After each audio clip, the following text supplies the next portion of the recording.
Okay. Good morning, everyone. My name is Carrie Hines. I'm with Texas A&M Forest Service, here today as a public information officer for the Rolling Pines Fire. We're here working in cooperation with Bastrop County, Office of Emergency Management, and the local fire departments, also with Texas Parks and Wildlife. Do have some basic incident updates for you this morning. We have gone up to 783 acres and we're reporting 30% contained. We know that our operation crews last night were able to make very good progress constructing containment line with heavy equipment, the bulldozers. We also had multiple fire engines throughout the residential areas patrolling and mopping up, which is an operation where they seek out heat near our containment lines and extinguish it. We do know that we do not have any active fire in the main evacuated areas. We did have some lifting of the evacuations last night at the northern area, so the residences just south of 1441. However, the southern area, that main evacuated area, still remains closed. That's for safety of our crews and safety of residents as well. We have fire operation crews and the utility companies out making sure to mitigate all of those risks before we open evacuations. People who have evacuated still can find shelter and food at Elgin Community Center. Operations today are going to continue to be constructing containment line and reinforcing that containment line. So again, doing what we call mop up, where not only is there a line there separating where the fire has burned from what has not burned, but working with crews to extinguish all heat within 66 to 100 feet of that containment line. Our weather today will work in advantage to our firefighters. We are looking at slightly above normal temperatures this afternoon, but lower winds until about 5 o'clock when there's an expected cold front coming from the north, which we're expecting and preparing for on the ground. We will be working, of course, with aviation if needed. I do not believe we currently have any, we have a helicopter on site right now. If we need more, those resources can come in. That is the information I have for now, and if anybody has any questions, I'm available for that. Any concerns with any of the hot spots, around it? I did see a line where there were some spots kind of popping up with that wind moving in later. Yep, we should still expect to see smoke throughout the area. A containment line does not mean the fire is completely out. It just means that we have separation from what has burned to what has not burned. So we will still be seeing those hot spots. We will still be seeing smoke. And that's why we do the mop-up operations to rid the area of heat that are right next to our containment lines. Do you still have active fire? There is still... Where is it? So we have a lot of heavy down woody debris throughout the burned area. So those will be burning most likely for the next few days inside the containment lines. Are there additional prescribed burns planned out here today? No additional prescribed burns today. Do you have any number of the people that are at the Elgin Center? Yep. So we have reports that 11 people went and spent the night at the evacuation center last night. There was also a family that took advantage of the hotel vouchers instead of staying on site. So that means the majority of people do what we know what they do. They found shelter with family and friends. We have a very tight-knit community out here, and we're thankful for that. Is it concerning that a prescribed burn does get out of control? Have you seen this happen before in this area? So prescribed burns, I think, are a topic for another day, a very valuable part of our resource management. We can talk about that more once we know more about the situation. Can you talk more about the criteria for what the weather conditions need to be to have a prescribed burn? So depending on the goals for a prescribed fire, we need different weather, as you said. Sometimes we need high winds, sometimes we don't need high winds. And there is decades worth of research to back up those decision-making processes. It's a very complex process, and we do know that sometimes they get away from us, but we still maintain a very important part of land management to help prevent catastrophic wildfires. So what kind of resources are in place when one of those controlled burns is happening to make sure that something like this doesn't get out of hand? I think prescribed fires in general, and let's just talk about the relationships that we have in Bastrop County. We know that we live in a fire environment, whether it started from a human cause, a debris burning barrel, a cigarette out the window, chains dragging. We have very tight-knit relationships. the local fire departments to each other, mutual aid. They have very quick response when needed. Texas A&M Forest Service has resources here in Bastrop County, and the state pre-positions resources where our fire danger is high. That way we can be prepared as possible. And what are the plans once winds do pick up later today? They're forecasting gusts of 25 miles per hour.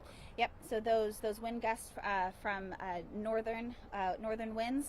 So that means our crews today are going to be paying particular attention to our southern containment lines, making sure that when those winds do turn around, that not only residents are safe, our containment lines are safe, but our firefighters are safe as well. So any idea how long the evacuation notices are expected to last? Our operations personnel are hoping to make some decisions on those evacuated areas within the next few hours. Do you know if any structures have been destroyed? Very good question. So right now we have not received any notices of primary residences that have been destroyed.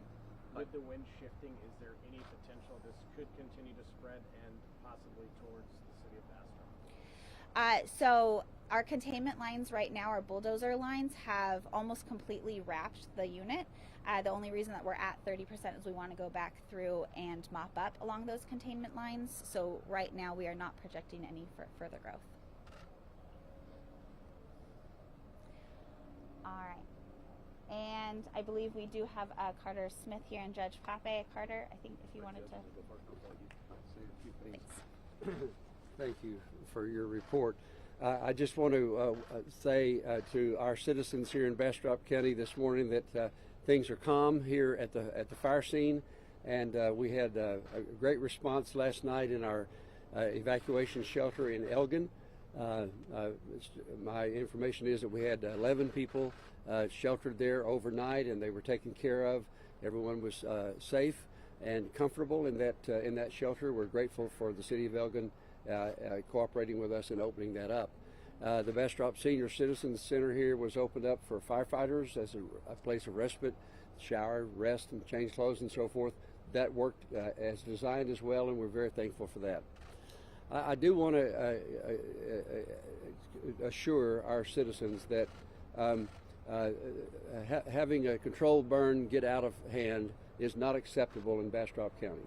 That is not something that we ever want, and that we will do. There will be a full investigation. Carter Smith, the head of the Parks and Wildlife, is committed to that already, and we will be sure that we will get to the bottom of this, and we will find out exactly what happened and what went wrong, and how we can be better in the future, and how we can protect lives not only here in Bastrop County but all throughout Texas because of what we've learned from this experience.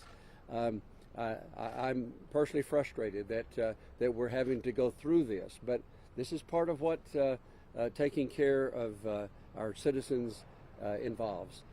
Sometimes things happen that we can't predict and that we didn't want. Fires, floods, freezes, pandemics, all these things we have to respond to. We have to be prepared for. So we will find out what happened here, and we'll get to the bottom of this, and we'll be better for it. And I know that everyone involved in this is committed to that. I want to invite Carter Smith, the head of the Parks and Wildlife, to come back and make a few comments as well. Carter? Thank you, Judge. Yes, sir. Thank you, Judge. Thank you, Judge. I want to acknowledge the very real concern and questions that are arising from the community about what transpired yesterday. And let me assure you that nobody wants to know those answers more than our team at Texas Parks and Wildlife Department. Our staff here at the park, they live in this community, they serve in this community, they work in this community, and so we care passionately about the citizens around us, and we take our responsibility to manage this park and this forest not only for the health of the ecosystem but also for the health of the people around us, and so we are committed to that. We will get answers to those questions, as the judge said, and that will come in due time, and we will share that with the community once we have them. But our focus now is on protecting our neighbors. There is nothing more important to us than the work of our firefighters, our first responders, our law enforcement officers who are out there making sure that people are safe, that we're working to protect their property and their homes. That is our number one priority and will be until this fire is out. And once that fire is out, we'll come back and we'll do the review that Judge Poppy referred to, and we will share those results with the community. But right now, our focus is on protecting the health and well-being of our neighbors. Nothing is more important to the Texas Parks and Wildlife Department than the health of our neighbors, and that is our focus now. But rest assured, we will keep this community informed as we know more. Thank you. In a prescribed burn, though, what is the normal policy, and who is making that final decision, with weather changing so quickly on the day of a prescribed burn? We have a certified burn boss that is in charge of making those decisions. That plan is developed with input from professionals, not just from our agency, but from input from other experts and other agencies.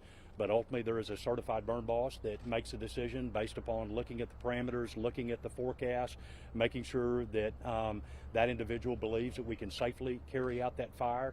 I'm unequivocally convinced that our burn boss thought that it was safe to carry out that fire. We don't know what happened.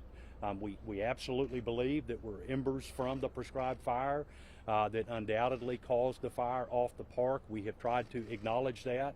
What we don't know is how that happened, and we'll get to the bottom of it. I can't emphasize this enough. Prescribed fire is a critically important tool in our state. We have to manage fuel loads and fire risks with the strategic, judicious application of prescribed fire. And we recognize to carry that out, we need the trust and confidence and support of the community, this community. And we will do everything we can to continue to earn the trust and support of this community as we go forward. And have you seen these before? Is this something that happens every so often? Regrettably, it does happen. With prescribed fire comes risk. It's calculated risk. In this case and in other cases across the state, the consequences of inaction are a whole lot worse. And so it is critical that we continue to judiciously apply prescribed fire to help manage fuel loads and wildland fire risk across the state. It is a tool that's needed. Any deaths ever from a prescribed fire gone wrong that you're aware of? I can't speak to that directly. And so just to be clear, do you still believe that the weather parameters yesterday were okay for this prescribed burn? That is my understanding. Again, once we are finished with helping to contain this fire and protecting lives and property of our neighbors, we will come back and we will look into all of those questions in great detail. How long do you think that'll take? I can't speculate on that now, but we will certainly share that timeline with the community. Anything to say to the viewers that are on, right now, just a lot of concerns with this prescribed fire getting out of control. I think a lot of people flashing back to possibly 2011 and, concerns there. Our hearts are with you. We care passionately for the people of this community. Our people live and work here. Their kids go to school here. They go to church here. They are part of the fabric of this community. They care about their neighbors. We are deeply concerned for their welfare. Our highest priority right now is their welfare and their safety and the safety of their homes, and there's nothing more important to us than making sure that they can get safely back into their homes.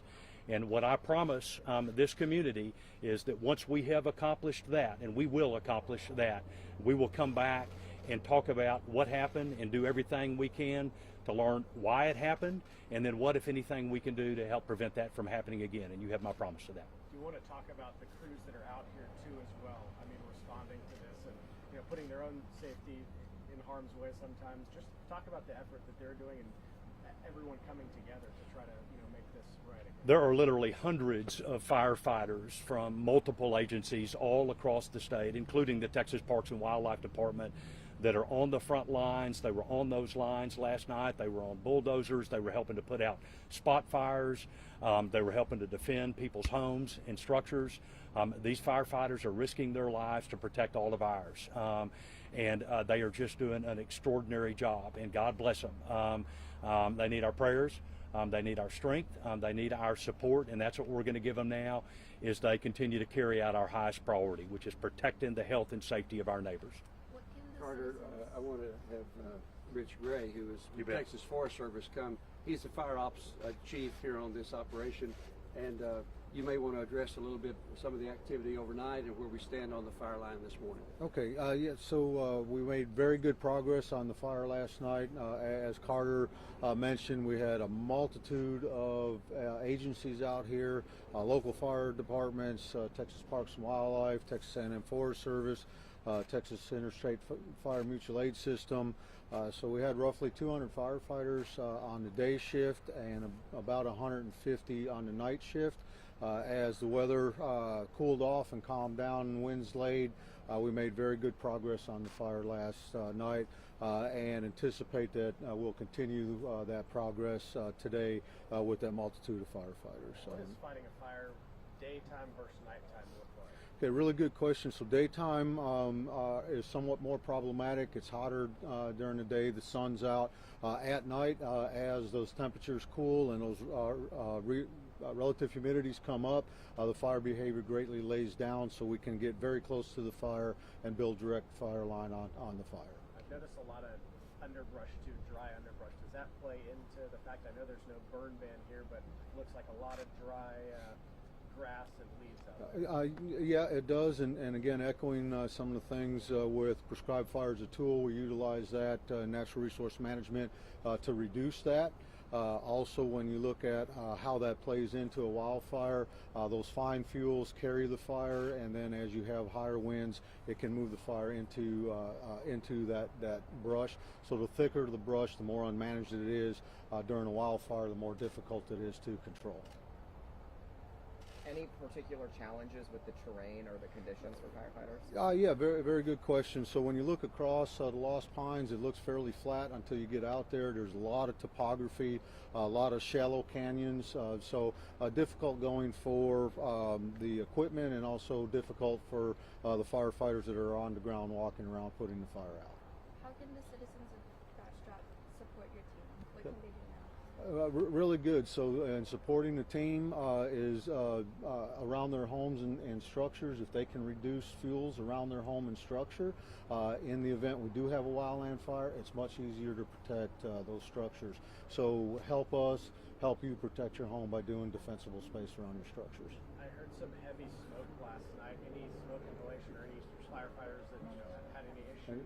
Okay, really good. No injuries to our firefighters. Smoke was a hindrance yesterday evening for visibility, but our guys and gals move in and out of that air, find fresh air, get back on the line. So everybody was healthy. We're going to take just a couple more questions so Rich can get back out there with fire operations, and Carter and I can get back to the command center. Anything else that we haven't talked about this morning from the media?